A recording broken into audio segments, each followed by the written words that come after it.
have some great news for you. Kindly sit down.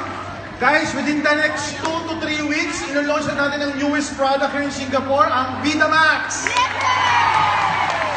So sa mga nagtatanong, Doc, ano ba yung Vitamax? Next, Vitamax is one of our breakthrough products supplied to us by DSM. DSM is a billion-euro company a year. Sikat na sikat po ang DSM sa Europe. Bumili tayo ng dalawang ingredients sa kanila, clinically proven, may human clinical studies. Okay, next. Ang laman ng Vitamax, number 1, Resvita, tsaka Fruit Flow. This is good for the heart. Okay ba yung PowerPoint natin? It's good for the heart. Ayan, healthy heart, healthy blood circulation, and healthy body. Next. Ano ba yung laman ng Vitamax?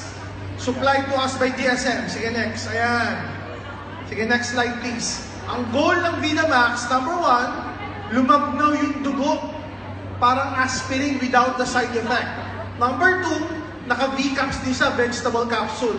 Yan yung dalawang ingredients niya. 100 milligrams of Resvita and 150 milligrams of Fruit Flow. Everybody say Resvita. Resvita. Guys, pag ginugol mo yan, Resvita Human Clinical Studies, it will give you around 2 dozen human clinical studies. I'm just gonna name a few. Pag uminom ka ng Resvita within 1 hour, yung arteries mo sa puso nagdadilate by 60 to 90% more. Nakakatulong o hindi? Lalo na yung medyo nagsisikip ang dibdib. Bakit? May pinaghuhugutan. May medyo mga sawi-sawi dyan sa tabi-tabi. Okay?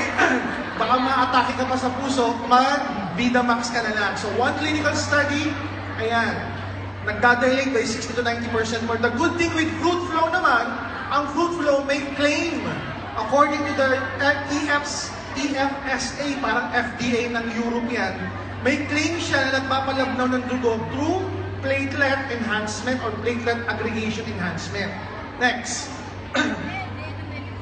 Usually kasi, sige next para ko. Ayan, usually, as we grow old, yung mga kinakain natin ng mga babad sa mantika, french fries, yung mga matataas sa kolesterol, bumabara yan sa mga arteries sa puso. Pagka numinipis na ngayon, pagka nagsisikip na yung arteries sa puso, ganyan na magiging itsura. Next, ang goal ng Fruit Flow, palabnawin yung dugo para huwag magkaroon ng clog. Next, kasi yung mga inaatake sa puso, ganyan, nagsisikip yung daluyan ng puso, nagkakaroon ng blockage. Ano ba rin say blockage?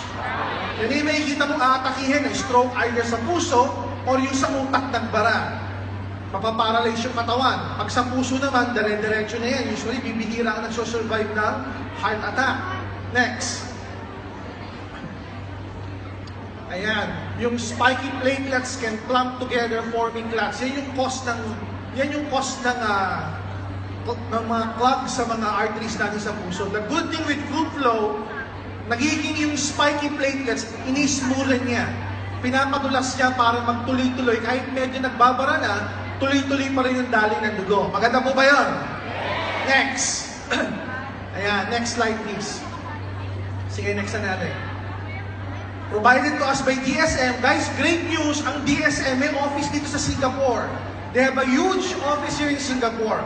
Ang sabi sa akin ng DSM, once we launch Vitamax here in Singapore, magkakaroon tayo ng promo. Gusto niyo ba yun? Yes! Would you like to hear the promo? Yes! Abangan nyo na lang pag i-launch natin si Vitamax. Within 2 to 3 weeks, we'll be launching it. So, are you excited with this? Yes! Not only that we have a new product, but we have a new gadget. Next, pakita natin yung CardioPulse. Okay, let's show them yung CardioPulse. CardioPulse is another breakthrough gadget invented in Korea. Okay? Nakapatent sa US, sa Europe, sa Korea.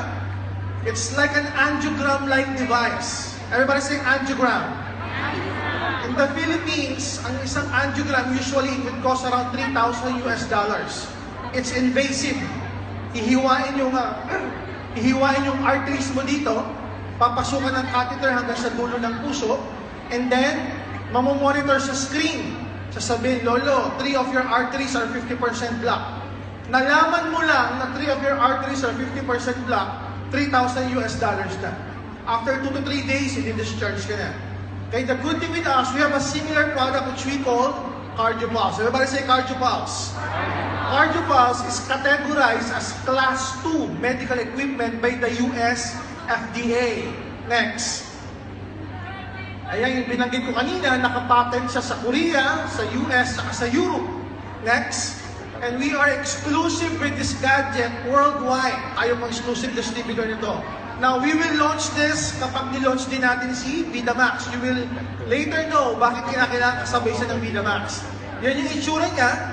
Makikita mo sa screen, bibigyan ka ng result. It's fast, safe, convenient, non-invasive. It's very, very affordable. Next. Ayan, bibigyan ka ng result. Type 1, type 2, ibig sabihin okay yung arteries mo sa puso. Walang masyadong bara-bara, para ka lang ng teenager. Type 3 and type 4, medyo nagsisimula na yung bara. 10%, 20%, 30% blockage. Type 5, 6, ayan na. 50%, 60% block. Type 7, yan yung critical. High risk na, para ka ng ticking time bomb. Ibig sabihin, anytime, pwede magbara yung arteries mo sa puso. Kaya, are you learning?